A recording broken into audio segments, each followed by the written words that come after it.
हमारा दीन इस्लाम बिल्कुल वाज़ेह है।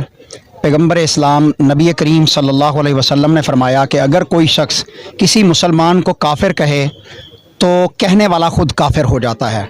तो इमरान खान जो है वो इस्लाम को प्रेजेंट करने वाला है, उम्मत मुस्लिमा का लीडर है और उसके इस्लाम व ईमान में कोई शक नहीं है। वो जब भी गुफ्तगू करता है, आज से 26 साल की उसकी तारीख गवाह है कि वो इय्या का नाबुद व इय्या का नस्तईन से शुरू करता है, बिस्मिल्लाहिर्रहमानिर्रहीम से शुरू करता है, ला इलाहा इल्लल्लाह का दर्स देता है कि अल्लाह के अलावा कोई इबादत के लायक नहीं है, अल्लाह के अलावा किसी से डरना जायज़ नहीं है।